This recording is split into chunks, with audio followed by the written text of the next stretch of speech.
আসসালামু আলাইকুম। আজকে আমরা আলোচনা করব road two mission 100 suggestion Bangla প্রথম পত্রের এসএসসি 26 তোমাদের জন্যই বাংলা প্রথম পত্রের জন্য আরটিএম সাজেশন নিয়ে এসেছি।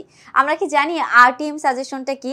আরটিএম সাজেশনটার ফুল মিনিং হচ্ছে রেডি টু মেমোরাইজ সাজেশন, অর্থাৎ পরীক্ষার আগে মুখস্থ করার মতো প্রস্তুতিমূলক কিছু প্রশ্ন তোমাকে দেওয়া হবে।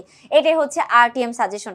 যেই সাজেশনগুলো আমরা তৈরি করেছি তোমাদের গদ্য থেকে পদ্য থেকে, আমরা জানি গদ্য থেকে আমাদের 9টি গদ্য থাকবে, পদ্য থেকে আমাদের 8টি কবিতা পড়তে হবে, এছাড়া আমাদের একটি উপন্যাস তো আছে।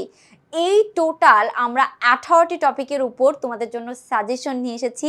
যেই সাজেশন তুমি যদি ফলো করো তাহলে ইনশাল্লাহ তোমার এসএসসি পরীক্ষাতে বাংলা প্রথম পত্রতে আর কোনো চিন্তা থাকবে না। তো আজকে আমি অল্প কিছুক্ষণের মধ্যে এই সাজেশনগুলো নিয়ে আলোচনা করব, যে গদ্য থেকে কেমন প্রশ্ন আসতে পারে, পদ্য থেকে কেমন প্রশ্ন আসতে পারে, ইত্যাদি ইত্যাদি ইত্যাদি। তো চলো, এই দেখো, সেখানে আমি আগে বলে দিচ্ছি পুরাপুরি হচ্ছে সকল বোর্ডের জন্য এটা প্রযোজ্য। বাংলা প্রথম পত্রে আমি যে সাজেশনটা করেছি এটা শুধুমাত্র তুমি বলতে পারো ঢাকা বোর্ডের জন্য নাকি কুমিল্লা বোর্ডের জন্য নাকি এই বোর্ড, কোনো কিছু না, সকল বোর্ডের জন্য প্রযোজ্য, ঠিক আছে? সবাই এটা ফলো করতে পারবে। তো আমরা ফার্স্টে হচ্ছে গদ্যগুলো সাজিয়েছি। গদ্যের মধ্যে আমরা জানি জ্ঞানমূলক আছে, অনুধাবনমূলক প্রশ্ন আছে। তো ফার্স্টে আমরা জ্ঞানমূলক সাজিয়েছি, গদ্য মানে গদ্যই। তারপর আমরা পদ্যতে সাজিয়েছি, পদ্য মানে পদ্যই, অনুধাবন জ্ঞানমূলক, গ ঘর জন্য। এরপর উপন্যাস, উপন্যাস আমরা কি জানি ক এবং খর জন্য আমাদের প্রশ্ন আসে, বর্ণনামূলক প্রশ্ন। সেই বর্ণনামূলক প্রশ্নগুলো আমরা সাজিয়েছি খুব সুন্দর করে, যেটা তুমি খুব স্মুথলি পড়তে পারবে এবং জানতে পারবে। তো যাই হোক, আমরা আমাদের সাজেশন নিয়ে আলোচনা করি এবং কথা বলি। তো সাজেশনে চলে যাই। তো প্রথমত আমরা আমাদের সাজেশনে এই হচ্ছে কি গদ্যাংশ শুরু করব। আমরা জানি আমাদের গদ্যের মধ্যে 9টা গদ্য আছে, মানে 9টা গল্প আছে। তো আমরা ফার্স্টে আমাদের গল্পের মধ্যে আছে প্রত্যপ্রকার। আমরা দেখবো এই প্রত্যপ্রকার থেকে আমাদের কেমন ধরনের পরীক্ষায় প্রশ্ন আসে, বা প্রত্যপ্রকারের জ্ঞানমূলক প্রশ্নগুলো আমরা দেখবো। অনেকগুলো জ্ঞানমূলক আছে, যেই জ্ঞানমূলক প্রশ্ন তোমাদের পরীক্ষায় আসার মতো। তো আমরা একটু লক্ষ্য করি এখানে আছে কি। এখানে আছে হচ্ছে প্রত্যপ্রকার 1 নম্বর প্রশ্নে ঈশ্বরচন্দ্র বিদ্যাসাগর কত সালে জন্মগ্রহণ করেছেন, ব্যাস। এরপরে 2 নাম্বার আসতে পারে 7 দিন দানশীলতার জন্য ঈশ্বরচন্দ্র বিদ্যাসাগর কি নামে পরিচিত ছিলেন। তারপরে আছে 3 সাহিত্যিক গদ্য রচনার জন্য ঈশ্বরচন্দ্র বিদ্যাসাগরকে কি বলা হয়। এরপরে কোপানল শব্দের অর্থ কি। 5 আছে আলী ইবনে আব্বাস কোন দেশের নাগরিক ছিলেন। 6 হস্তপদবদ্ধ ব্যক্তির নিবাস কোথায় ছিল। হস্ত মানে হাত পা বাঁধা ব্যক্তির নিবাস কোথায় ছিল। 7 আছে প্রত্যপ্রকার গল্পে খলিফার নাম কি, আমরা জানি মামুন। 8 আছে প্রত্যপ্রকার গল্পে কোন জায়গার শাসনকর্তার পদচ্যুত হওয়ার কথা বলা হয়েছে, এটা। 9 আছে আলী ইবনে আব্বাসের প্রস্থানার্থী গৃহস্বামী তাকে কয়টি স্বর্ণমুদ্রার থলি দিয়েছিলেন। থলি মানে ব্যাগ দিয়েছিলেন কয়টি। 10 আছে প্রত্যপ্রকার গল্পটি কে রচনা করেছেন, আমরা সবাই জানি ঈশ্বরচন্দ্র বিদ্যাসাগর রচনা করেছেন। 11 নম্বরে দেখো আমাদের আসতে পারে প্রত্যপ্রকার গল্পটি কোন গ্রন্থ থেকে নেওয়া হয়েছে। 12 নম্বর আমরা আরো ইম্পর্টেন্ট প্রশ্ন দিয়েছি, আলী ইবনে আব্বাস কার প্রিয় পাত্র ছিলেন। মামুন, খলিফা মামুনের প্রিয় পাত্র ছিলেন। তো দেখো এখানে আমরা প্রত্যপ্রকার গল্প থেকে 12টি জ্ঞানমূলক প্রশ্ন সাজিয়েছি তোমাদের জন্য, যেখান থেকে পরীক্ষায় আসতে পারে, এবং খুব ভালো করে পড়ে যাবে। এগুলা বাদে দেখবে এগুলার মধ্যে থেকে চলে আসছে, এগুলার বাইরে আর কোনো কিছুই আসবে না, এগুলাই আসবে। তারপর আমাদের গল্পে কি আছে, শুভা গল্প আছে। শুভা গল্পের মধ্যে আমরা কি দেখেছি, শুভার প্রকৃত নাম কি, সুভাষিনী। প্রতাপের প্রধান শখ কি ছিল, শুভা কিসের মতো শব্দহীন এবং সঙ্গীহীন। 4 নম্বর শুভার গ্রামের নাম কি। 5 আছে অনিমেষ শব্দের অর্থ কি। 6 শুভা জলকুমারী হলে কি করত। 7 শুল্কা দ্বাদশী অর্থ কি। 8 শুভার মা শুভার প্রতি বিরক্ত ছিলেন কেন, কারণ শুভা বাক প্রতিবন্ধী ছিল। অনেকগুলো প্রশ্ন দিয়েছি যেহেতু শুভা গল্পটা আমাদের অনেক বড়। 9 নম্বর প্রশ্নে আছে কিশলয় অর্থ কি। শুভা 2 বাহুতে কাকে ধরে রাখতে চেয়েছিল। 11টা আছে শুভা দিনে কয়বার গোয়াল ঘরে যেত। কত সালে রবীন্দ্রনাথ ঠাকুর সাহিত্যে নোবেল পুরস্কার পেয়েছেন, এটা আমাদের একটা পরিষ্কার মানে প্রশ্ন। শুভা কখন নদীর তীরে এসে বসে। 14টা আছে শুভার বাবার নাম কি। 15 নম্বর প্রশ্ন প্রতাপ শুভার মর্যাদা কেন বুঝতো। শুভা কার কাছে মুক্তির আনন্দ খুঁজে পেয়েছে, এটা একটা উত্তর। শুভা গল্পে একমাত্র কে শুভার মর্যাদা বুঝতো। 8 প্রতাপ শুভাকে কি বলে রাখতো, সু বলে রাখতো। শুভার ভাষার অভাব পূরণ করে দেয় কে, শুভার ভাষার অভাব পূরণ করে দিতে হচ্ছে তার যেই প্রকৃতি হচ্ছে পূরণ করে দিতে। তো এই হচ্ছে আমাদের 19টার মতো প্রশ্ন, যেগুলো আমরা শুভা গল্প থেকে পড়বো। এরপর আমাদের কি আছে, আমাদের একটা প্রবন্ধ আছে। প্রবন্ধ জিনিসটা আমাদের অনেক ভয় লাগে, বা প্রবন্ধের প্রতি আমাদের অনেক ভয়। সেই প্রবন্ধের মধ্যে কি আছে, প্রবন্ধের মধ্যে আমরা বই পড়া প্রবন্ধতে দেখতে পাচ্ছি। তোমার বই পড়ার মধ্যে আমাদের ফার্স্ট প্রশ্ন হচ্ছে কোনটি দান গ্রহণ সাপেক্ষ, বিশিষ্ট অভিজাত সভ্যতা কোনটি, ডেমোক্রেসি অর্থ কি, পদচারণ কার লেখা, কি ছাড়া সাহিত্য চর্চার কোনো উপায়ান্তর নেই, আছে শিক্ষার সর্বপ্রধান অঙ্গ কি, যথার্থ গুরুর কাজ কি, 8 আছে সাহিত্য চর্চা আনন্দ থেকে বঞ্চিত হওয়ার অর্থ কি, 9 যথার্থ শিক্ষিত হতে হলে কি দরকার, 10 কেতাবি অর্থ কি, 11 কাব্যমৃতে আমাদের অরুচি ধরেছে কেন, 12 নম্বর আছে ভারু ভবানী অর্থ কি। ঠিক আছে, এই জিনিসগুলো কি আমাদের খুব ভালো করে পড়তে হবে বই পড়া প্রবন্ধ থেকে। আমি এখন যেগুলো পড়ছি সেগুলো কিন্তু টাইপ 1 এর তোমার হচ্ছে জ্ঞানমূলক প্রশ্ন। হ্যাঁ, আমরা টাইপ করে করে সাজিয়েছি, জ্ঞানমূলক প্রশ্ন আমাদের এই জিনিসগুলো আসতে পারে বা আসার সম্ভাবনা রয়েছে। এরপর আমাদের আরেকটা সহজ গল্প আছে আমাটির ভেপু। আমরা কে না আমাটির ভেপু গল্পটা পড়েছি, তাই না? আমাটির ভেপু গল্পটি লিখেছেন বিভূতিভূষণ বন্দ্যোপাধ্যায়। এখানে কি আছে দেখো, অপুর দিদির নাম কি, দুর্গা। যদি আমি উত্তর বলছি না, বাট আমার এটা বলতে ইচ্ছা করলো সেজন্য বলে দিলাম। আমাটি ভেপু শীর্ষ গল্পটি রচয়িতাকে অবশ্যই বিভূতিভূষণ বন্দ্যোপাধ্যায়। এটা খুব ইম্পর্টেন্ট। কেন ইম্পর্টেন্ট জানো? কারণ বিভূতিভূষণ বন্দ্যোপাধ্যায়ের নাম জানতে চায়, বানান কি, বিভূতিভূষণ। ঠিক আছে, এভাবে জানতে চায়। তো তার দুইটা ভর নিচে দীর্ঘকার। ঠিক আছে, এভাবে করে লিখে আসবা। তারপর আমাদের আছে আজকে লক্ষ্মী কোথায় বাধা পড়েছে, হরিহর কাজ সেরে কখন বাড়ি ফিরলো, হরিহর কোথায় তাগাদায় গিয়েছিল, সর্বজয়কে কে টাকার জন্য তাগাদা দিচ্ছে। 7 আমাটি ভেপু গল্পটির উৎস কি। 8 হরিহরের পুত্র কোথায় বসে খেলা করছিল। 9 অপুর টোল খাওয়া টিনের ভেপু বাসিটার দাম কত, দুর্গার বয়স কত। দুর্গার বয়স হচ্ছে 10-11 বছর দুর্গার বয়স।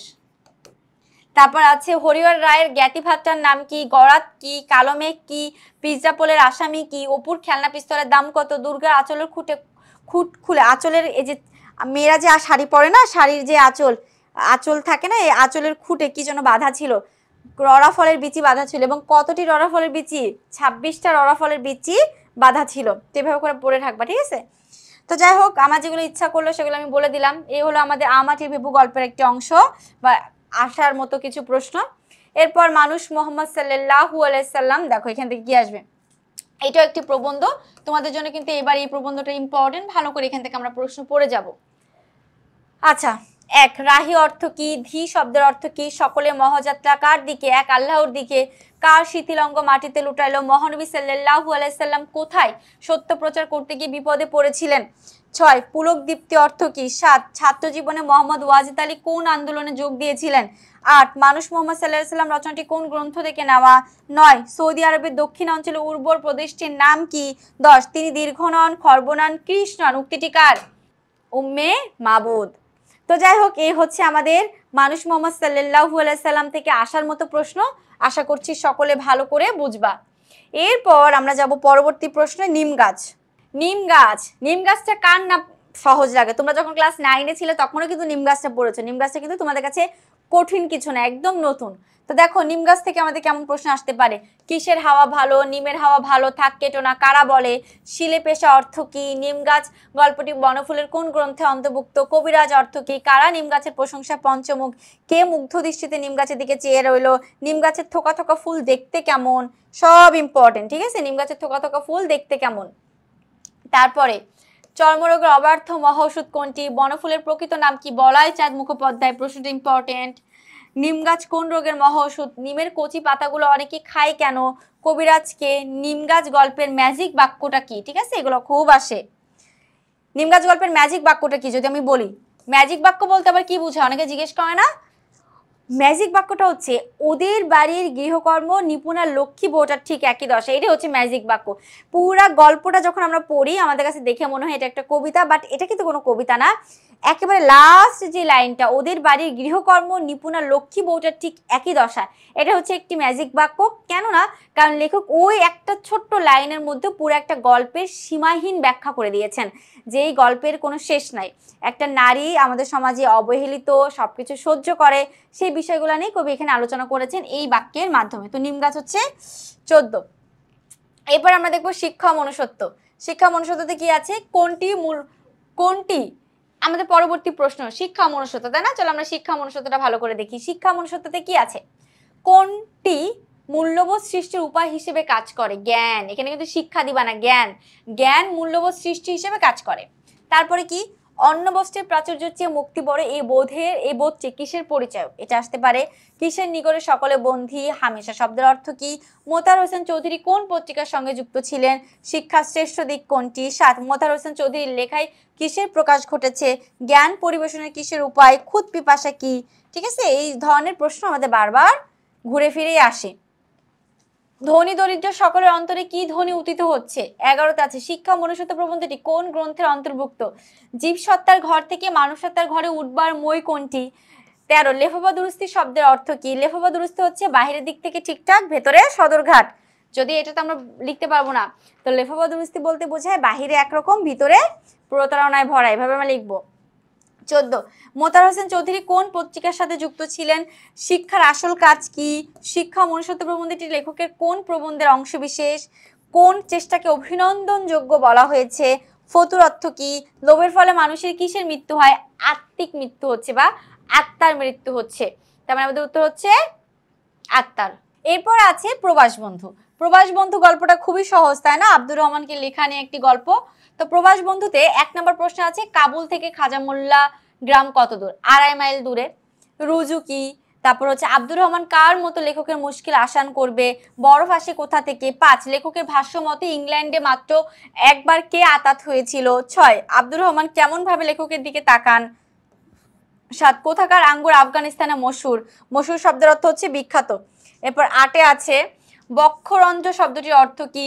হরফন মোল্লা অর্থ কি? প্রবাস বন্ধু গল্পটি লেখকের কোন গ্রন্থ থেকে গৃহীত হয়েছে? বপু শব্দের অর্থ কি? পানশির কোথায় অবস্থিত?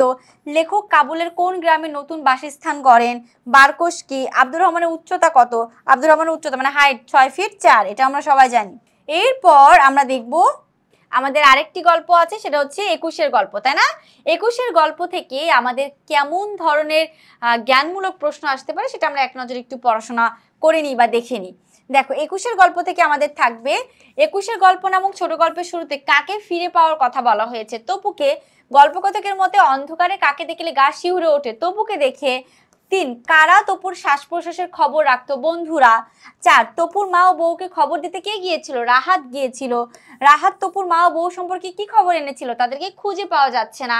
তারপরে 6 তপুর মাকে না পাওয়ার কারণ কি? কারণ সে মারা গেছে। 7 তপুর জন্য গড়াগড়ি দিয়ে কে কান্না করেছিল? তার মা কান্না করেছিল। এরপর আমরা 8 নাম্বার দেখব। গল্পকথকের রক্ত হিম হয়ে আসে কাকে দেখে? তপুকে দেখে। মেডিকেল কলেজে ভর্তি হওয়ার কতদিন পরে তপু বিয়ে করেছিল? বছর 3 পরে। 21-এর গল্প নামক ছোট গল্প অনুসারে গল্পের রাজা কে? তপু।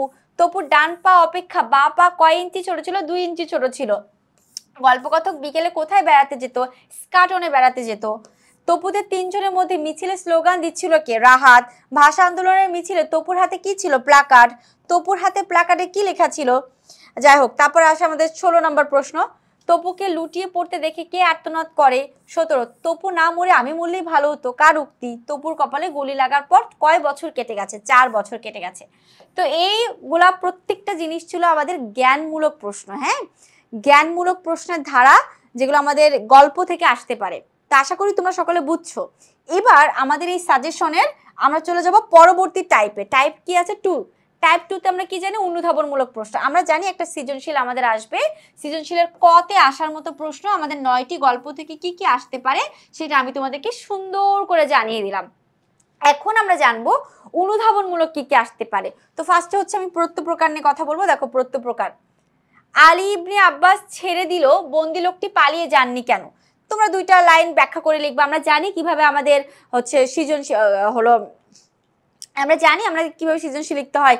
2 নম্বরের প্রশ্নের জন্য আমাদের 2টা প্যারা করে লিখতে হয়। ফার্স্টে 1 নম্বর ক 1 নম্বরে লিখতে হয়, খ হচ্ছে আমাদের একটু গ্যাপ রেখে লিখতে হয়, তাই না? এটা আমরা জানি। আলী ইবনে আব্বাস ছেড়ে দিল, বন্দি লোকটি পালিয়ে যাননি কেন? তারপর ওই অংশের অধিবাসী এক ব্যক্তি একসময় আমার প্রাণদান দিয়েছিলেন, চরণটির মধ্য দিয়ে প্রকাশ পেয়েছে, ব্যাখ্যা করো। আচ্ছা, আলী ইবনে আব্বাসের প্রস্তাবে তার আশ্রয়দাতা দামেস্কবাসী সম্মত হননি কেন? তারপর আসতে পারে পৃথিবীর সব জায়গা চেয়ে দামেস্কের বৃহৎ মসজিদের স্থান কেন আলী ইবনে আব্বাসের সবচেয়ে প্রিয়? কারণ সেখানে তার প্রাণ বাঁচিয়েছিল। 5 আশ্রয়দাতাকে চিনতে পেরে আলী ইবনে আব্বাস কি করলেন? দামেস্কের লোকটি কিভাবে খলিফার বন্দী হলেন? খলিফার বন্দী লোকটি সম্পর্কে সব জেনে কি বললেন? আর সব জানার পরে বন্দী লোকটি খলিফাকে কি করেন? ঠিক আছে, তো এই জিনিসগুলো হচ্ছে আমাদের প্রত্যপ্রকার গল্পের অনুধাবন থেকে আসতে পারে। এবার আমরা যাবো শুভাতে, দেখবো শুভাতে। বাণীকণ্ঠের পরিবারকে একঘরে করবে এমন জনরব শোনা যাচ্ছে কেন? কারণ মেয়েকে বিয়ে দিচ্ছে না তাই। তারপর তোমরা এটা ব্যাখ্যা করে লিখবা। প্রতাপের প্রতি তার বাবা মায়ের নিরাশ হওয়ার কারণ বুঝিয়ে লেখো। মাতা শুভাকে গর্ভের কলঙ্ক জ্ঞান করে কেন? শুভা অলৌকিক ক্ষমতা প্রার্থনা করতো কেন? বুঝিয়ে লেখো। 5 প্রকৃতি যেন তাহার ভাষার অভাব পূরণ করিয়ে দেয় কেন? ব্যাখ্যা করো। শুভার পিতামাতা চিন্তিত হয়ে পড়লেন কেন? চিন্তিত হয়ে পড়লেন। এবার আমরা দেখবো সাথে আছে শুভা কলকাতায় যেতে চায় না কেন? 8 শুভা সপ্পসজ্জায় লুটিয়ে পড়লো কেন? সপ্পসজ্জা মানে কি? ঘাসের যে বিছানা, সে ঘাসে কেন লুটিয়ে পড়লো শুভা? 9 শুভাকে শুভার মা বিধাতার অভিশাপ মনে করে কেন? ব্যাখ্যা করো। তারপর 10 শুভাকে শুভার মা নিজের ত্রুটি স্বরূপ দেখতেন কেন? কারণ সে বাক প্রতিবন্ধী ছিল সে কারণে। শুভা গল্পে গ্রাম লক্ষ্মী স্রোতস্বিনী কথাটি দ্বারা কি বোঝানো হয়েছে? গ্রামের পরিবেশকে। শুভা মনে মনে বিধাতার কাছে অলৌকিক ক্ষমতা প্রার্থনা করত কেন? ব্যাখ্যা করো। তো এই হচ্ছে আমাদের শুভা গল্প থেকে আসার মতো অনুধাবনমূলক প্রশ্ন। আমরা চলে যাব আমাদের বই পড়াতে। দেখো বই পড়াতে আমাদের অনুধাবনমূলক প্রশ্নে কি কি আসতে পারে খেয়াল করি। আমাদের স্কুল কলেজের শিক্ষার পদ্ধতি ঠিক উল্টো মানে কি?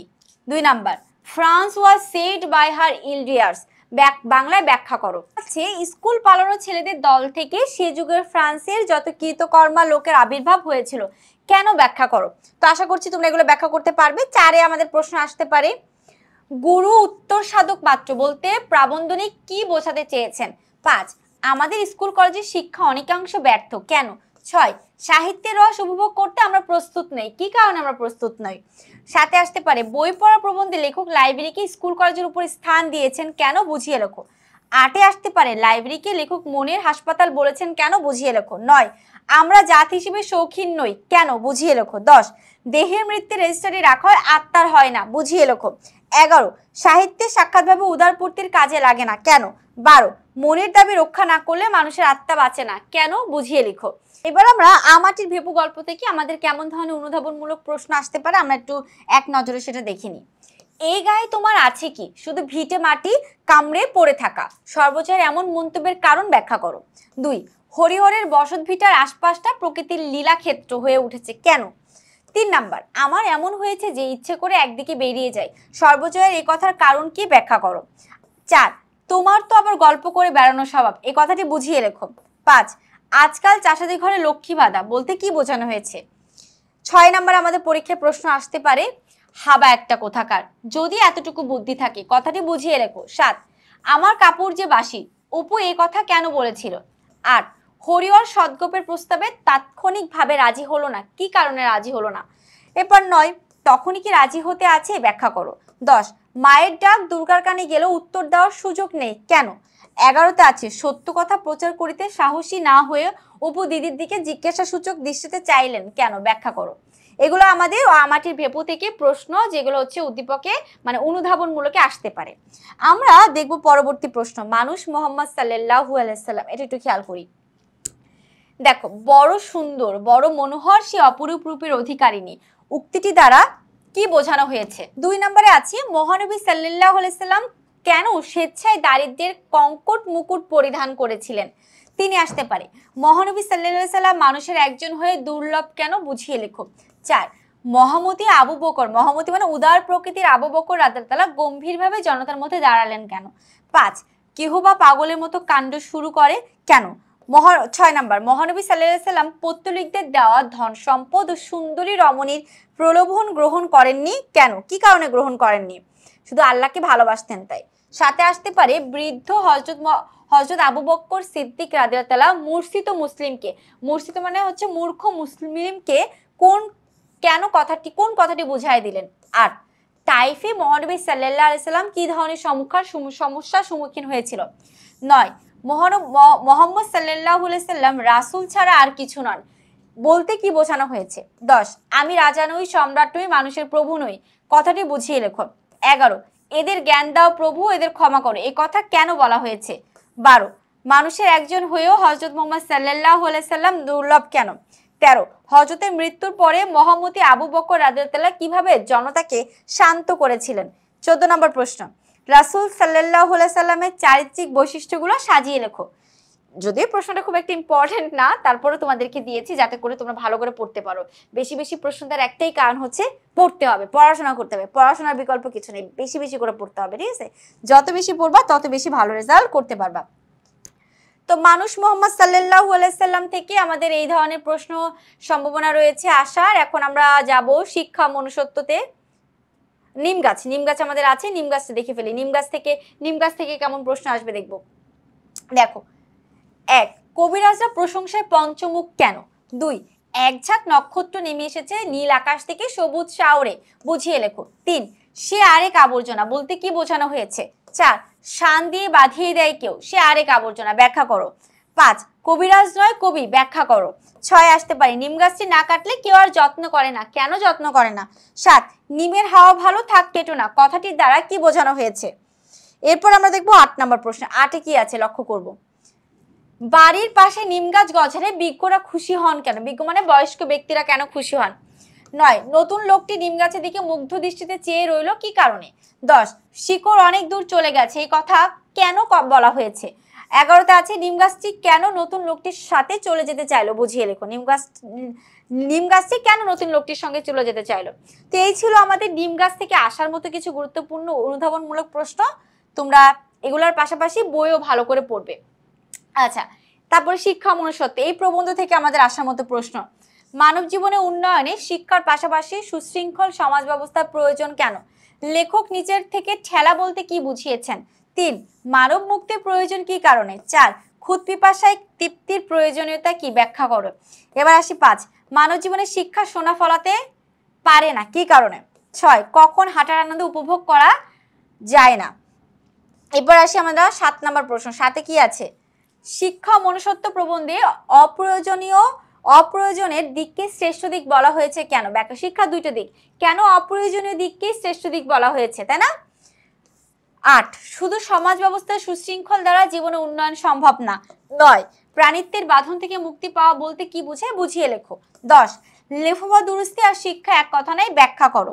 11তে আসতে পারে অন্নবস্ত্রে প্রাচুর্যের চেয়ে মুক্তি বড়, কথাটি বুঝিয়ে লেখো। 12, মানব মুক্তি প্রয়োজন কেন, ব্যাখ্যা করো। তো আমাদের এই হলো শিক্ষা মনুষ্যত্ব থেকে। এখন আমরা সুন্দর একটি গল্প নিয়ে আলোচনা করব, সেটা হচ্ছে প্রবাস বন্ধু। দেখো, প্রবাস বন্ধু থেকে কি প্রশ্ন আসতে পারে। আব্দুর রহমানকে সকল কাজের কাজই বলা হয়েছে কেন? 2, শীতকালটা আমি পানসিঁড়ি কাটাবো, বুঝিয়ে লেখো। 3, আব্দুর রহমান তার গোঁফ কামিয়ে ফেলার কথা বলেছিল কেন, ব্যাখ্যা করো, কেন গোঁফ কামিয়ে ফেলবে? 4, লেখক থ হয়ে দাঁড়িয়ে রইলেন কেন? 5, পেজা বরফের গুঁড়ে ভর্তি বলতে কি বোঝানো হয়েছে?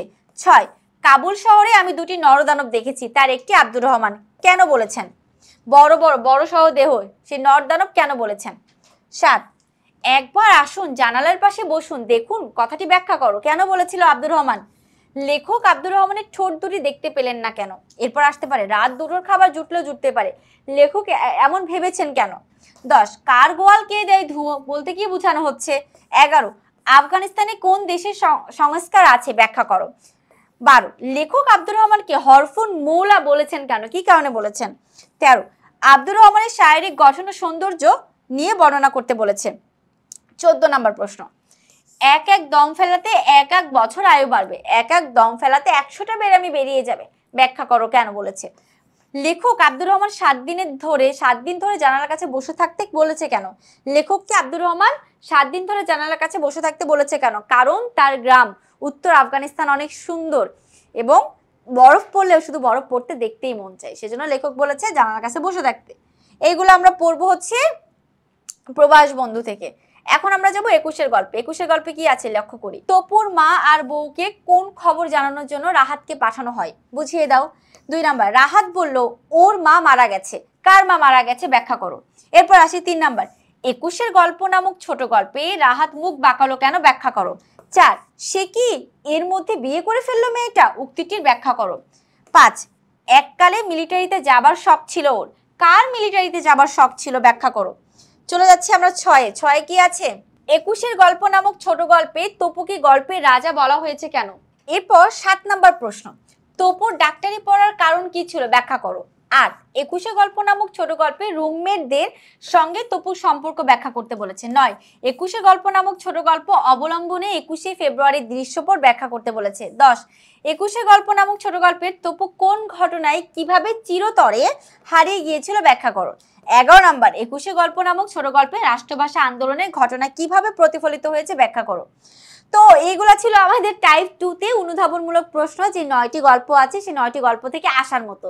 তো আশা করছি তোমরা এগুলো ভালো করে পড়বা। এগুলার বাইরেও আমাদের যে পাঠ্য বইটা আছে সেটা কিন্তু খুব মনোযোগ দিয়ে পড়তে হবে। আচ্ছা, চলে যাব হচ্ছে আমরা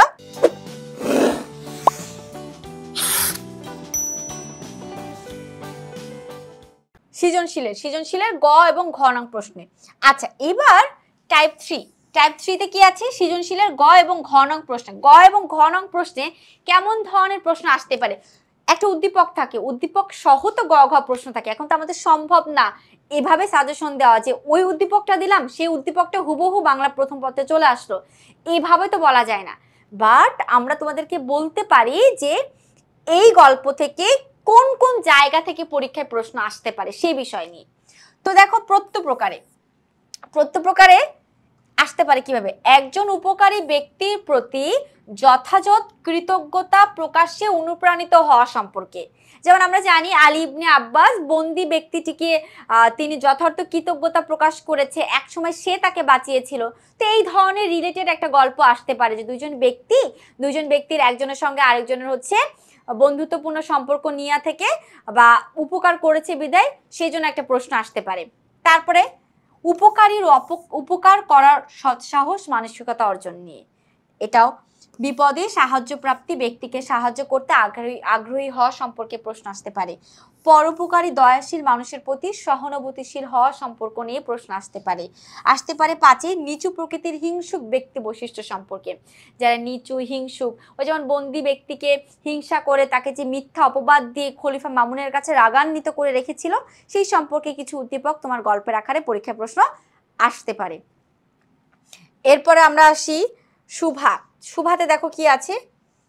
বাক প্রতিবন্ধীদের সঙ্গে প্রকৃতি ও জীবজন্তুর সম্পর্ক কেমন সেভাবে আসতে পারে। যেমন সুভার সঙ্গে প্রকৃতির এবং তার গাভীর সঙ্গে কেমন সম্পর্ক ছিল সেই নিয়ে একটা উদ্দীপক চলে আসলো।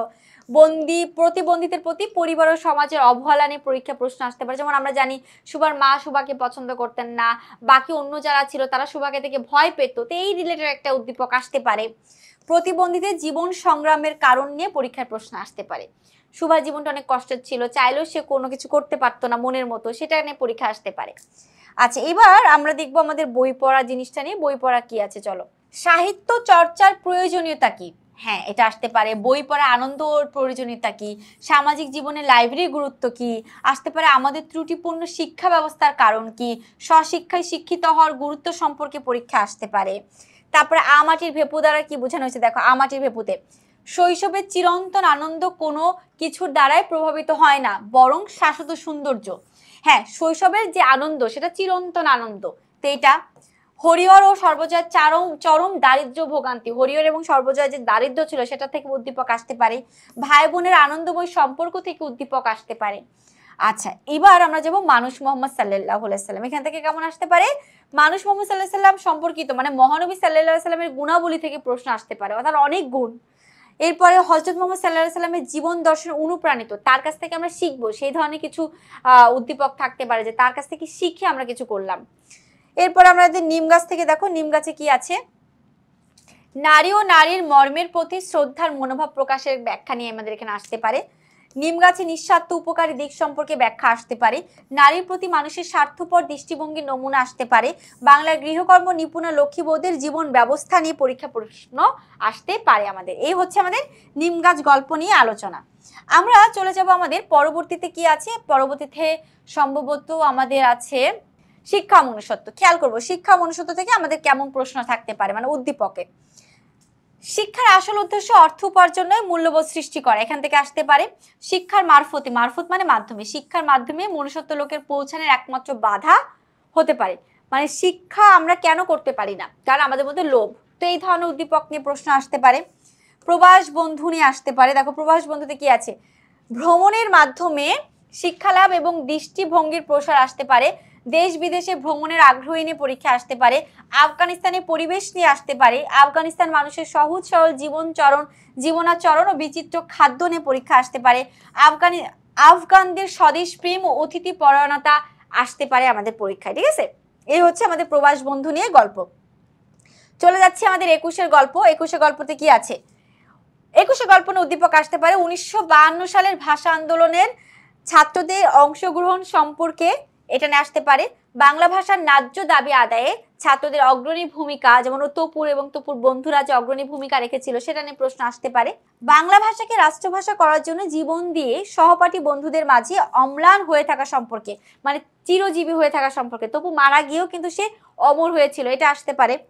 4, জাতির কল্যাণে জনমানুষের স্বার্থে জীবন উৎসর্গ করার মৃত্যু নেই, এই শাশ্বত সত্য সম্পর্ক নিয়ে পরীক্ষা আসতে পারে। 5 কি আসতে পারে? বন্ধুর প্রতি টান সম্পর্কে। 6, সন্তানের প্রতি মায়ের ভালোবাসা সম্পর্ক নিয়ে পরীক্ষায় প্রশ্ন আসতে পারে। তো আমরা এইভাবে কিন্তু আমাদের গদ্য রিলেটেড যে 9টা গল্প, সব প্রত্যুপকার থেকে শুরু করে 21-এর গল্প পর্যন্ত কেমন জ্ঞানমূলক আসতে পারে সেটা জানালাম, কেমন অনুধাবনমূলক প্রশ্ন আসতে পারে সেটা জানালাম, কেমন গগা প্রশ্ন আসতে পারে সেটা জানালাম। তো এর বাইরেও কিন্তু তোমাদের অবশ্যই পাঠ্য বই ভালো করে পড়তে হবে। আচ্ছা, এখন আমরা পদ্য অংশ নিয়ে আলোচনা করব। আমাদের পদ্যে 8টি কবিতা আছে। কপোতাক্ষ নদ, জীবন বিনিময়, ওমর ফারুক, সেইদিনই মাঠ, বৃষ্টি, আমি কোন আগন্তুক নই, তোমাকে পাওয়ার জন্য হে স্বাধীনতা এবং বসেক। আমরা দেখব এই 8টি কবিতা থেকে আমাদের কেমন প্রশ্ন আসে সব সময়। হ্যাঁ, আমরা এই 8টি কবিতা থেকে জ্ঞানমূলক কি আসে, অনুধাবনমূলক কি আসে, এবং হচ্ছে গ ঘ প্রশ্ন কি আসে সেগুলো নিয়ে আমরা আলোচনা করব। এবার দেখো, ফার্স্টে আমাদের কপোতাক্ষ নদ। কপোতাক্ষ নদ অনেক অনেক অনেক ইম্পর্টেন্ট একটা আমাদের হচ্ছে কবিতা। এখানে আর থেকে আসতে পারে কপোতাক্ষ নদ কবিতায় প্রজাকে, কাকে বলা হয়েছে? কপোতাক্ষ নদকেই কিন্তু প্রজা বলেছে। কপোতাক্ষ নদ সাগরকে কি দেয়? সনেটের কোন অংশে ভাবের প্রবর্তনা থাকে? 4, সনেটের বাংলা প্রতিশব্দ কি? 5, মাইকেল মধুসূদন দত্তের অমর কীর্তি কি? 6, বহু দেশে বহু কি দেখেছেন? নদ দেখেছেন। 7 নাম্বার আছে সব সময় কবি কার কথা মনে করে? 6 নাম্বার হচ্ছে বহু দেশে কবি কি দেখেছেন। 7 হচ্ছে সবসময় কবি কার কথা মনে করেন। 8, মাইকেল মধুসূদন দত্ত কত খ্রিস্টাব্দে জন্মগ্রহণ করেন? 9, বাংলা সাহিত্যে সনেটের প্রবর্তক কে? মাইকেল মধুসূদন দত্ত। 10, মাইকেল মধুসূদন দত্ত কয়টি প্রহসন লিখেছেন? 2টি।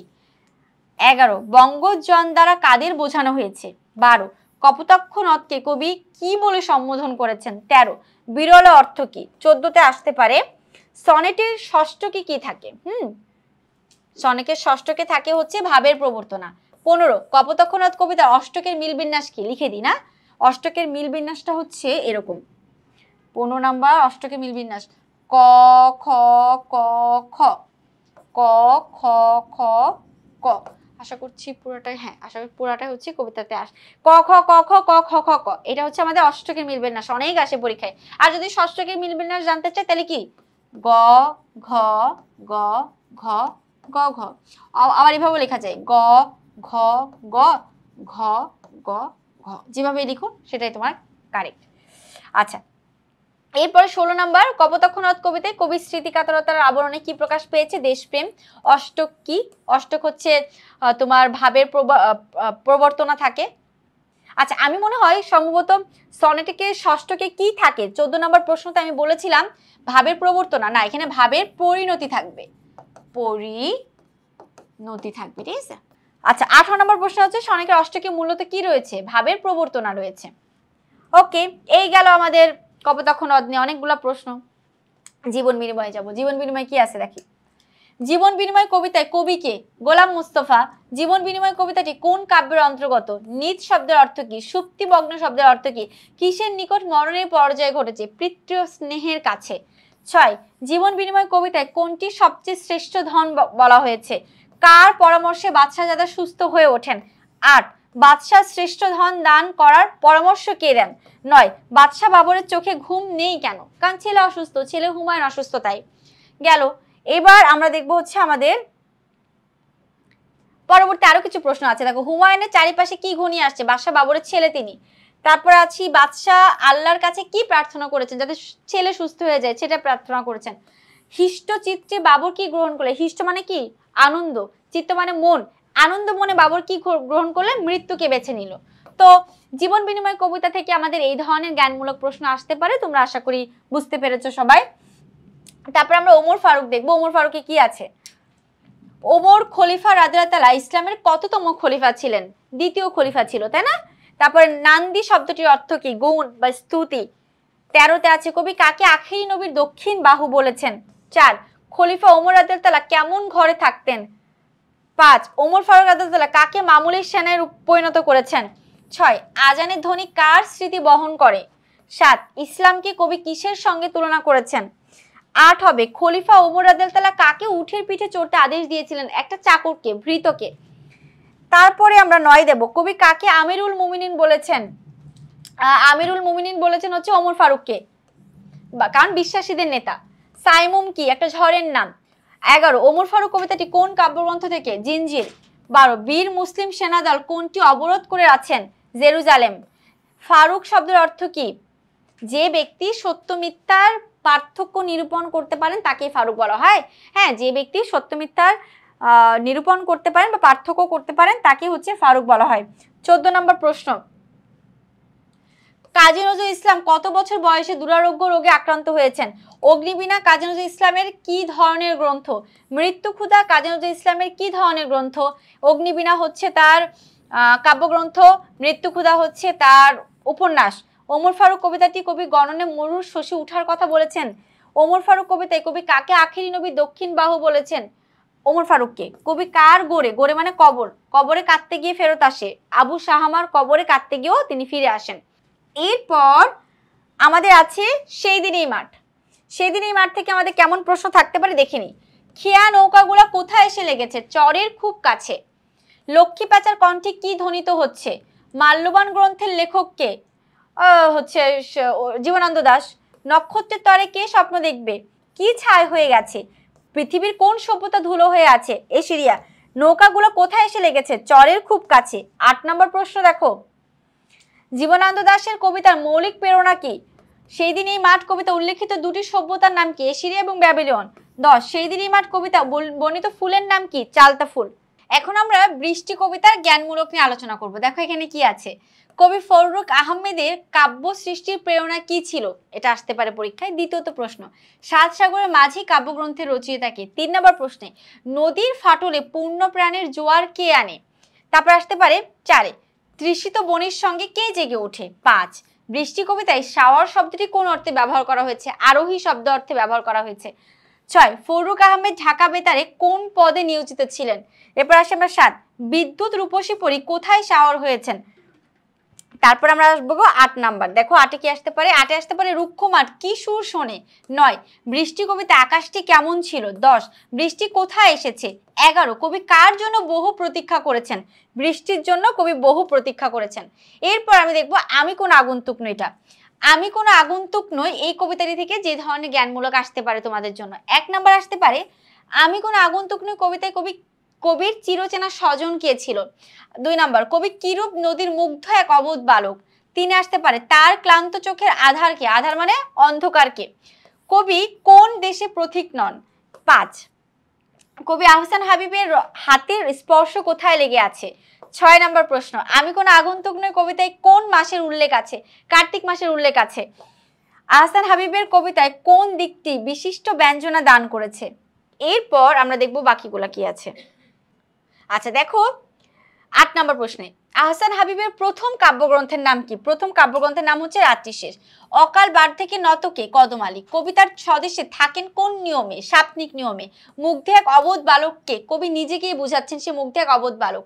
তারপর 12 গৃহে এসেছে এমন ব্যক্তি বা আগন্তুককে আমি কোন আগন্তুক নই কবিতায় কি বলা হয়েছে? নিশিন্দা কি? নিশিন্দা হচ্ছে এক ধরনের গাছ, গ্রামীণ গাছকে নিশিন্দা বলা হয়। আচ্ছা এরপর আমরা চলে যাই আমাদের আরেকটা কবিতা আছে তোমাকে পাওয়ার জন্য হে স্বাধীন। এখান থেকে কি প্রশ্ন আসতে পারে? 1 জলপাই রঙের ট্রাঙ্ক কিসের মতো চিৎকার করলো? দানবের মতো চিৎকার করলো। 2 থুরথুরে বুড়োর চোখের নিচে কি ছিল? 3 অধীর আগ্রহে সবাই বসে আছে কিসের প্রতীক্ষায়। 4 জেলেপাড়ার সবচেয়ে সাহসী লোকটাকে, মতলব মিয়া। জেলেপাড়ার সবচেয়ে সাহসী লোক হচ্ছে কেষ্ট দাস। কার স্মৃতি সিঁদুর মুছে গেছে? হরিদাসীর। খান্ডব দাহন শব্দের অর্থ কি? আগুনে পোড়ানো। এই ধরনের জিনিস আসতে পারে। 7 তোমাকে পাওয়ার জন্য হে স্বাধীনতা কবিতাটি কবির কোন কাব্যগ্রন্থ থেকে নেওয়া হয়েছে? বন্দি শিবির কাব্যগ্রন্থ থেকে নেওয়া হয়েছে। 8 শূন্য থালা হাতে পথের ধারে কে বসেছিল? 9 নম্বর হচ্ছে কার পদভারে একটি নতুন পৃথিবীর জন্ম হতে চলছে। 10 রাইফেল কাঁধে তেজি তরুণ কোথায় ঘুরে বেড়ায়? 11 মেঘনা নদীর দক্ষ মাঝি কে? দক্ষ মাঝি হচ্ছে মতলব মিয়া। 12 তেজি তরুণের পদভারে কি হতে চলছে? 13 স্বাধীনতার জন্য কোন বাড়ির বিধবা দাঁড়িয়ে আছে? 14 অবুঝ শিশু কোথায় হামাগুড়ি দিল? মাতা পিতার লাশের উপর। এগুলো কিন্তু প্রত্যেকটা আমাদের জন্য অনেক গুরুত্বপূর্ণ, কারণ এগুলো একেবারে বই থেকে দেওয়া। আমি যে সাজেশনগুলো দিয়েছি এর বাইরেও অবশ্যই পাঠ্য বই ভালো করে মনোযোগ দিয়ে পড়তে হবে। আচ্ছা, আমাদের কবিতার হচ্ছে লাস্ট কবিতা বসেক। এখন দেখবো বসেক কবিতা থেকে আমাদের জ্ঞানমূলক প্রশ্ন কি কি আসে সেগুলো লক্ষ্য করব। দেখো, কালিদাস কোন ভাষার শ্রেষ্ঠ কবি? সংস্কৃত ভাষায়। লোকলোকান্তর কাব্যগ্রন্থের রচয়িতাকে? বসে কবিতা কে লিখেছেন? আল মাহমুদ, তার লেখা। 3 সোনালী কাবিন আল মাহমুদ রচিত কি ধরনের গ্রন্থ? কাব্যগ্রন্থ। 4 কবি আল মাহমুদ কবিতায় কোন শব্দের সুনিপুণ প্রয়োগ লক্ষ্য করা যায়? 5 আসতে পারে বসে কবিতায় বাংলাদেশের পরাক্রমশালী মাস কোনটি? 6 ঋতু পরিক্রমায় বৈশাখ বারবার কি রূপ আবির্ভূত হয়? ভয়ঙ্কর রূপ আবির্ভূত হয়। 7 অদরকারি অর্থ কি? 8 বৈশাখী বাতাসে কিসের ঝাঁক ভেঙে যায়? বনহাঁসের। 9 টেলিগ্রাফের থামগুলোকে কে নুইয়ে দেয়? 10 বাতাসে বেগুন পাতার বাসা ছিঁড়ে যায় কাদের? 11 বাতাস কার ভাতের হাঁড়ি উল্টে ফেলে দেয়? 12 নম্বর আসতে পারে কবিতায় বাতাস কার ঘর উড়িয়ে দিয়ে মজা পায়? 13 কবি কোথায় মহাবীর হনুমানের কীর্তি গাথা পড়েছেন? 14 বসে কবিতায় কাকে নিষ্ঠুর বলা হয়েছে? 5 15 বাতাস কার ঘরে খুঁটি উড়িয়ে দেয়?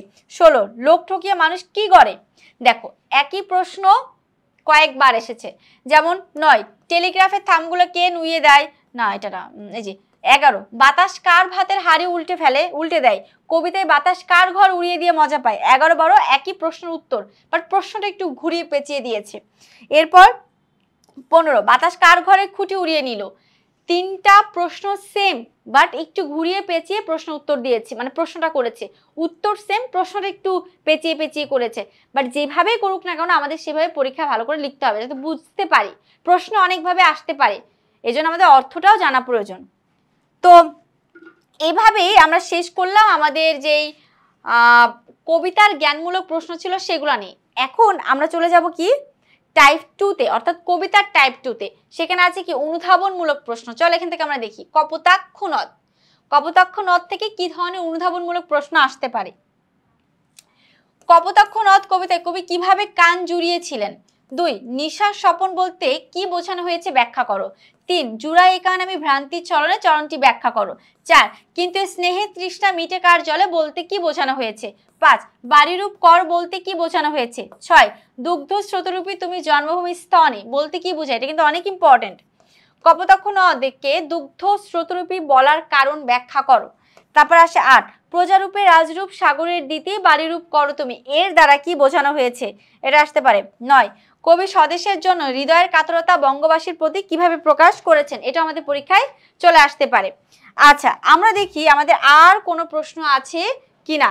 ওকে, 10 নম্বর আছে লয়েছে যে নাম তবে বঙ্গের সঙ্গীতে চরণটি ব্যাখ্যা করো। এটা থেকে প্রশ্ন আসতে পারে। আর কি হবে দেখা কবির সংশয়ে কি প্রকাশ পেয়েছে, কারণ কি ব্যাখ্যা করো, এটা আসতে পারে। ঠিক আছে, এবার আমরা কি নিয়ে আলোচনা করবো? এবার আমরা জীবন বিনিময় নিয়ে আলোচনা করব। জীবন বিনিময়ে আমাদের কি ধরনের অনুধাবনমূলক প্রশ্ন আসতে পারে সেটা নিয়ে আমরা একটু কথা বলবো। আচ্ছা, জীবন বিনিময় নিয়ে কি আসতে পারে খেয়াল করি। জীবন বিনিময়ে অনুধাবনমূলক প্রশ্ন। 1 চিকিৎসকের নীরবতা বাবরের বুকে শেলের মতো বিধে কেন, মানে লাগে কেন? 2 দরবেশ বাদশাকে কি পরামর্শ দিয়েছিলেন? 3 দরবেশের কথা শুনে বাদশা কি বলেছিলেন? হ্যাঁ, দরবেশের কথা শুনে বাদশা কি বলেছিলেন, এই ধরনের একটা প্রশ্ন আমাদের আসতে পারে। 4 দরবেশের কথায় রাজি হয়ে বাদশা কি করলেন? 5 হঠাৎ ভয় নেই বলে বাবরের চিৎকারের কারণ কি? 6 নিরাশ হৃদয় সে যেন আশার দীপ্ত জয়োল্লাস চরণটি দ্বারা কি বোঝানো হয়েছে? এটা আমাদের পরীক্ষায় আসে। 7 বাদশাহ বাবরের মৃত্যু হয় কিভাবে? 8 মরিয়া বাবর অমর হয়েছে নাহি তার কোনো ক্ষয় চরণটির তাৎপর্য ব্যাখ্যা করো। খুব ইম্পর্টেন্ট, যেগুলো বলেছি সবগুলো আমাদের পরীক্ষা আসার মতো। সবাই খুব ভালো করে এবং মনোযোগ দিয়ে পড়াশোনা করে পড়ে নিবে। এরপর আমাদের কবিতা আছে কি ওমর ফারুক। ওমর ফারুক থেকে আমাদের কেমন ধরনের অনুধাবন আসতে পারে আলোচনা করি। দেখো, 1, ইসলাম বলে সকলের সমান, কে বড় ক্ষুদ্র কে বা ব্যাখ্যা করো। কবি হযরত ওমর ফারুক রাদিয়াল্লাহু তাআলাকে চোখের পানিতে সর্বদা স্মরণ করেন কেন, বুঝিয়ে লেখো। 3, তুমি নির্ভীক মানে যার কোনো ভয় নাই, এক খোদা ছাড়া করণী কারে ভয়, ব্যাখ্যা করো। 4, মানুষেরই স্বর্গে তুলিয়া ধরিয়া ধুলায় নামিল শশী, ধুলায় নামিল শশী বলতে কি বোঝানো হয়েছে। 5, হযরত ওমর রাদিয়াল্লাহু তাআলাকে মানব প্রেমিক বলা হয়েছে কেন, ব্যাখ্যা করো। 6, হযরত ওমরকে আমিরুল মুমিনিন বলা হয়েছে কেন, মানে বিশ্বাসীদের নেতা কেন বলা হয়েছে, ব্যাখ্যা করো। 7, ইসলামকে পরশমানিক বলা হয়েছে কেন, পরশমানিক একটা বিশেষ রত্ন, সেই রত্ন কেন বলা হয়েছে ব্যাখ্যা করতে বলেছে। 8, তোমার স্মৃতিতে যে আজানের ধ্বনি জানে না মুয়াজ্জিন, বুঝিয়ে লেখো। 9, আহ্বান নয় রূপ ধরে এসো, গ্রাসে অন্ধতা রাহু বলতে কি বোঝানো হয়েছে। কবি ওমর ফারুককে আহ্বান করেছে যাতে সে ইসলামের রূপ ধরে আসে, ভয়ঙ্কর একটি রূপ ধরে এসে ইসলামকে যারা নিচে নামাতে চায় তাদেরকে যেন নিস্তেজ করতে পারে, সেই উদ্দেশ্য করে কবি ওমর ফারুককে আবার ডেকেছেন। এরপর 10, সেদিন গিয়াছে শিওরের কাছে কহিয়াছে কালের ঘড়ি, ব্যাখ্যা করো। ওকে, ওমর ফারুক থেকে আমাদের এই ধরনের প্রশ্ন আসার সম্ভাবনা রয়েছে। এখন আমরা আলোচনা করব সেই দিন এই মাঠ এই কবিতাটির অংশ নিয়ে। দেখো, এখান থেকে প্রশ্ন হবে চালতা ফুল কি আর ভিজবে না শিশিরের জলে, পঙ্গক্তি দ্বারা কি বোঝাচ্ছেন বুঝিয়ে বলো। 2, খেয়া নৌকাগুলা চরের কাছে লাগানোর বিষয়টি উল্লেখ করে কবি কি বোঝাতে চেয়েছেন, ব্যাখ্যা করো। 3, বেবিলন ছাই হয়ে আছে বলতে কি বোঝানো হয়েছে, ব্যাখ্যা করো। 4, পৃথিবীর এসব গল্প বেঁচে রবে চিরকাল বলতে কি বোঝানো হয়েছে, ব্যাখ্যা করো। তারপরে 5, সোনার স্বপ্নের স্বাদ পৃথিবীতে কবে আর ঝরে কি বলতে কি বোঝে, ব্যাখ্যা করো। 6, সেই দিন এই মাঠ স্তব্ধ হবে না কো জানি কেন, বুঝিয়ে লেখো। 7, এই নদী নক্ষত্রের তরে বলতে কবি কি বুঝিয়েছেন। প্রত্যেকটা প্রশ্ন কিন্তু ইম্পর্টেন্ট। এরপর দেখো 8-এ আসবে কবি চলে যাওয়ার কথা বলেছেন কেন। 9, নরম গন্ধের ঢেউ বলতে কি বুঝাচ্ছে। 10, সেই দিন এই মাঠ কবিতায় সেই ও এই শব্দ দুটো ব্যবহার করেছেন কেন, ব্যাখ্যা করো। এবার আমরা আসব আমাদের বৃষ্টি কবিতার অনুধাবনমূলক প্রশ্নে। এখান থেকে কি ধরনের অনুধাবনমূলক প্রশ্ন আসতে পারে এক নজর দেখে নিই। বৃষ্টিকে বহু প্রতীক্ষিত বলা হয়েছে কেন, মানে অনেক অপেক্ষার পরে বৃষ্টি এসেছে, কেন বলা হয়েছে, ব্যাখ্যা করো। বৃষ্টি কবিতায় বিষণ্ণ মেদুর বলতে কি বুঝাচ্ছেন। 3, বৃষ্টি কবিতায় আকাশকে বিদগ্ধ আকাশ বলা হয়েছে কেন। 4, বিদ্যুৎ রূপসী পরি বলতে কবি কি বুঝিয়েছেন। 5, বর্ষার মানব মন বিষণ্ণ হয়ে পড়ে কেন। 6, রগ ওঠা হাতের মতন বলতে কবি কি বুঝিয়েছেন।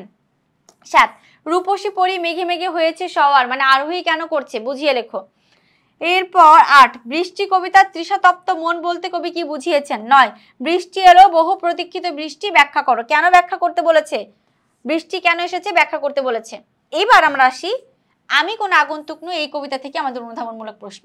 1, মাটিতে আমার গন্ধ আমার শরীরে লেগে আছে স্নিগ্ধ মাটির সুবাস, লাইনটি দ্বারা ব্যাখ্যা করো।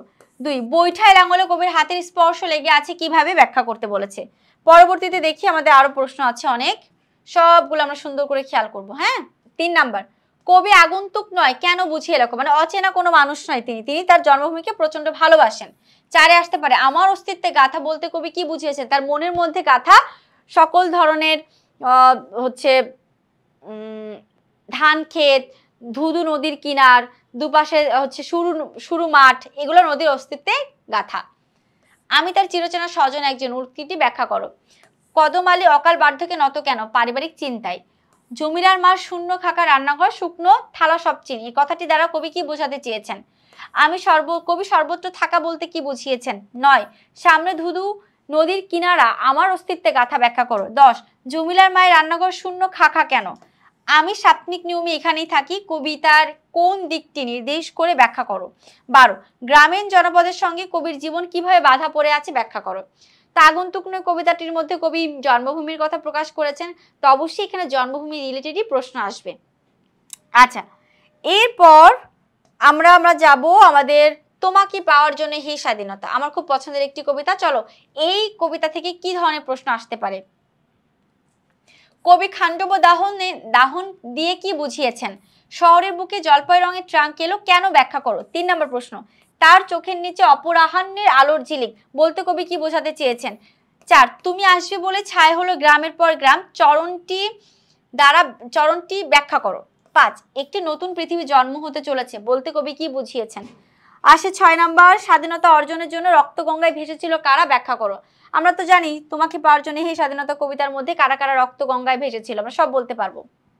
7, আর কবিতার আর কতবার দেখতে হবে খান্ডব দাহন, কবির এমন প্রশ্নের কারণ কি? মানে স্বাধীনতাকে পাওয়ার জন্য আর কত বাংলার মানুষকে পুড়তে হবে, মরতে হবে, এটার কারণ কি? 8, আর কতবার ভাসতে হবে রক্তগঙ্গায়, বুঝিয়ে লেখো। 9 নম্বর প্রশ্ন, 9 আছে স্মৃতি সিঁদুর মুছে গেল হরিদাসী, চরণটি ব্যাখ্যা করো। তারপর আমাদের আসতে পারে 10-এ তোমাকে আসতেই হবে হে স্বাধীনতা, কবির এমন উক্তির কারণ কি? তারপর 11, সাকিনা বিবির কপাল ভাঙলো, এই কথার মাধ্যমে কি বোঝানো হয়েছে? 12, সবাই অধীর আগ্রহে প্রতীক্ষা করছে স্বাধীনতার জন্য, কেন প্রতীক্ষা করছে? এভাবে আমাদের পরীক্ষা আসতে পারে। বাঙালি কিভাবে স্বাধীনতা ছিনিয়ে এনেছিল? 14, জলপাই রঙের ট্রাঙ্কে কবি দানব বলেছেন কেন? তো এইগুলো হচ্ছে তোমাকে পাওয়ার জন্য এই স্বাধীনতা কবিতার অংশ, সেখান থেকে পরীক্ষায় প্রশ্ন আসতে পারে বা সম্ভাব্য প্রশ্ন রয়েছে। আচ্ছা, তারপর আমাদের আছে হচ্ছে বসে কবিতা। আমাদের এই কবিতা থেকে যে ধরনের অনুধাবনমূলক প্রশ্ন আসবে আমরা এক নজরে একটু দেখে নিই। 1, জেটের পাখা দুমড়ের শেষে আছাড় মারে, চরণটি দ্বারা বোঝানো হয়েছে কি? দ্বিতীয় নাম্বার প্রশ্ন, গরিব মাঝির পালের দড়ি ছিঁড়ে কি লাভ, বুঝিয়ে লিখো। 3 নাম্বার আসতে পারে চাষির ভিটে গুড়িয়ে যায় কেন, ব্যাখ্যা করো। তারপর আসে 4, দুঃখী মায়ের ভাতের হাড়ি উল্টে যায় কেন, ব্যাখ্যা করো। এই ধরনের আরো অনেক প্রশ্ন আছে, যেমন 5, কবি বাতাসকে হে দেবতা বলে কেন সম্বোধন করেছেন, প্রশ্নটা কিন্তু অনেক ইম্পর্টেন্ট, এগুলো বিগত বছরও আসতে দেখা গেছে। হাইরে কত সুবচারের গল্প শুনি, চরণটি কবি কেন ব্যক্ত করেছেন, ব্যাখ্যা করো। 8, রবীন্দ্রনাথকে কেন কবিদের মহান রাজা বলা হয়েছে, এটাও কিন্তু খুব ইম্পর্টেন্ট, যদিও আমরা জানি সাহিত্যিক বিশ্বকবি হচ্ছে রবীন্দ্রনাথ ঠাকুর, বাট কেন কবিতার মধ্যে রবীন্দ্রনাথ ঠাকুরকে মহান রাজা বলেছেন, এটা খুব ইম্পর্টেন্ট। পরিশ্রমে গড়েছে যারা মস্ত দালান, চরণটি দ্বারা কবি কি বুঝিয়েছেন? 10, কবি কিভাবে অত্যাচারী অবসান কামনা করেছেন, বর্ণনা করো। তো এইগুলাই হচ্ছে আমাদের যতগুলো কবিতা ছিল, আমরা জানি আমাদের মোট 8টি কবিতা, 8টি কবিতা থেকে এই ধরনের অনুধাবনমূলক প্রশ্ন খুবই খুবই খুবই গুরুত্বপূর্ণ। আচ্ছা, এবার আমরা জানবো টাইপ 3-তে আছে সৃজনশীলের গ এবং ঘ নং প্রশ্নের জন্য কি ধরনের প্রশ্ন আসতে পারে। তো এই হচ্ছে আমাদের কপোতাক্ষ নদ। কপোতাক্ষ নদে আছে কবির শৈশবের প্রতি স্মৃতিকাতরতা। আমরা জানি কপোতাক্ষ নদ একটি স্মৃতিকাতরমূলক রচনা। তো কবি কিভাবে কপোতাক্ষ নদকে মনে করছেন বিদেশে থেকে, সে ধরনের একটা প্রশ্ন আসতে পারে। দ্বিতীয়ত, নদের আড়ালে দেশপ্রেমের অনুভূতির প্রকাশ। 3, সনেট সম্পর্কিত আলোচনা আসতে পারে। আমরা জানি কপোতাক্ষ একটি সনেট কবিতা, তো সনেট ধরনের বৈশিষ্ট্য জানতে চাইতে পারে উদ্দীপক দিয়ে। এরপর আমাদের আছে জীবন বিনিময়। জীবন বিনিময় 1, যে কোনো বিপদে স্রষ্টার কাছে প্রার্থনা করা সম্পর্কে আসতে পারে। বিপদে হতাশ না হয়ে উপলব্ধি করা সম্পর্কে প্রশ্ন আসতে পারে। এরপরে আমরা দেখব আমাদের যতগুলা কবিতা আছে, ওমর ফারুক। ওমর ফারুক থেকে ওমর ফারুক কবিতাটি মূল প্রতিপাদ্য বিষয় সম্পর্কে জানতে চাইতে পারে। কবি কেন ওমর ফারুক অর্থাৎ ইসলামের দ্বিতীয় খলিফা নিয়ে আলোচনা করেছেন, সেগুলো খুবই গুরুত্বপূর্ণ। 3, আসতে পারে হচ্ছে হযরত ওমর ফারুক রাদিয়াল্লাহু তাআলার চারিত্রিক বৈশিষ্ট্য সম্পর্কে প্রশ্ন। হযরত ওমর রাদিয়াল্লাহু তাআলার ন্যায় বিচার প্রতিষ্ঠার বিষয়, অর্থাৎ তার যত গুণাবলী আছে, গুণাবলী থেকে আমাদের ছোট ছোট করে উদ্দীপক আসার সম্ভাবনা রয়েছে। আচ্ছা, বিশাল সাম্রাজ্যের শাসক হয়েও ওমর রাদিয়াল্লাহু তাআলার অতি সহজ সরল জীবনযাপন সম্পর্কে প্রশ্ন আসতে পারে। তারপর আমাদের কবিতা আছে সেই দিনেই মাঠ। সেই দিনেই মাঠগুলো দেখবো। সেদিনেই মাঠে রূপ রস গন্ধ নিয়ে প্রকৃতির টিকে থাকা সম্পর্কে কবি তার এই কবিতাকে প্রচন্ড প্রাকৃতিকভাবে সৌন্দর্য বলেছেন। প্রকৃতি যে আজীবন টিকে থাকবে সেটা নিয়ে আমাদের পরীক্ষায় প্রশ্ন আসতে পারে। মানুষের স্বপ্ন পূরণে প্রকৃতির অফুরন্ত দান আসতে পারে। 3, নশ্বর মানব জীবনে অবিনশ্বর প্রকৃতি চেতনা। ঠিক আছে, এইগুলো সম্পর্কে আমাদের পরীক্ষার সম্ভাবনা রয়েছে। বৃষ্টি কবিতা দেখো, বর্ষা এবং বাংলাদেশের বর্ষা প্রকৃতি সম্পর্কে পরীক্ষায় আসে। প্রকৃতিতে সতেজতা ফিরিয়ে আনতে বৃষ্টির প্রয়োজনীয়তা সম্পর্কে আসতে পারে। 3, বৃষ্টিবিহীন প্রকৃতির রুক্ষতা এবং মানব মনে তার প্রভাব সম্পর্কে প্রশ্ন আসতে পারে। 4, প্রকৃতির স্নিগ্ধ কোমল রূপ ফিরিয়ে আনতে বৃষ্টির অবদান সম্পর্কে প্রশ্ন আসতে পারে। 5, তৃষ্ণা কাতর মাঠে ঘাটে ও বনে বৃষ্টি কিভাবে প্রাণের জোয়ার আনে সেটি সম্পর্কে প্রশ্ন আসতে পারে। এরপর হচ্ছে 6, বৃষ্টির দিনে সংবেদনশীল মানুষের মনের অবস্থা এবং প্রিয়জনের পথ চেয়ে থাকা সম্পর্কে প্রশ্ন আসতে পারে। 7, বৃষ্টি কিভাবে নিঃসঙ্গ মানুষের জীবন স্মৃতি হয়ে ভেসে ওঠে সেটি সম্পর্কে। এবার আমি যাব আমি কোনো আগন্তুক নই, এটা নিয়ে আমরা আলোচনা করি। জন্মভূমির সঙ্গে মানুষের অবিচ্ছেদ্য বন্ধন আসতে পারে জন্মভূমির চিরচেনা পরিবেশের প্রতি অনুরাগী।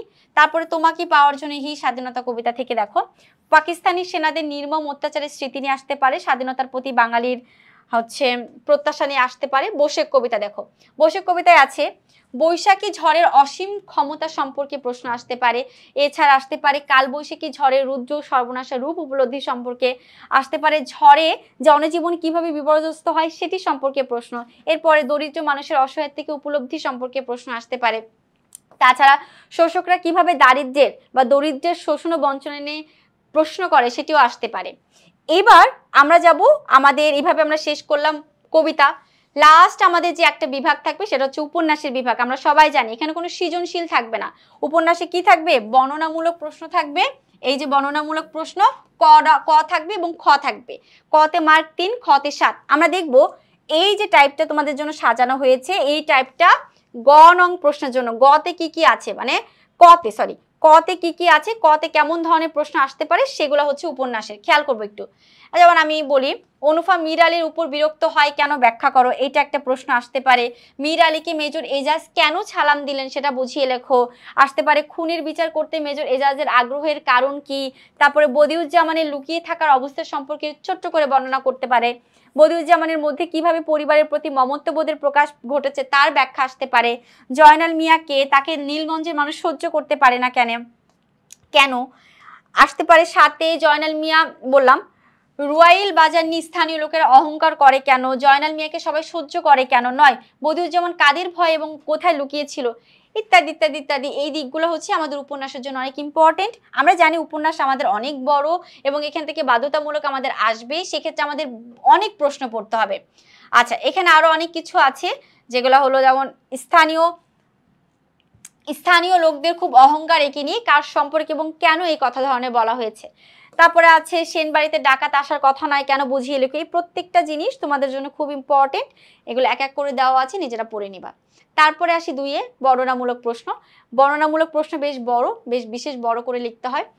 এখানে দেখো 1971-এ উপন্যাসে প্রতিফলিত নীলগঞ্জের জনজীবনের পরিচয় দাও, এগুলো একটু ব্যাখ্যা করে করে লিখতে হবে।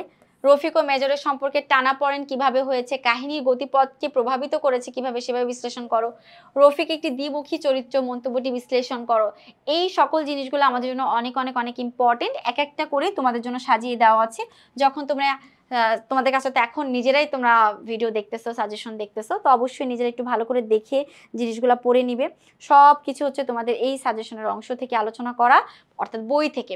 সব কিছুর বাইরে আমার কথা যেটা, সেটা হচ্ছে সব কিছুর বাইরে বই পড়তে হবে। আমাদের যে মূল পাঠ্য বইটা আছে সেটা আমাদের জন্য অনেক অনেক অনেক ইম্পর্টেন্ট। যা সাজেশন দিলাম এগুলো যদি তুমি ভালো করে পড়ো, ইনশাল্লাহ তুমি খুব ভালো একটা ফলাফল করতে পারবে। তো যাই হোক, আমাদের আরও যত ইজি সিরিজের বুকস আছে সেগুলো তুমি হচ্ছে নিজের পড়ার টেবিলে সংগ্রহ করে রাখতে পারো। তো আজকে এই পর্যন্তই। সকলে ভালো থেকো, সুস্থ থেকো। আল্লাহ হাফিজ, আসসালামু আলাইকুম।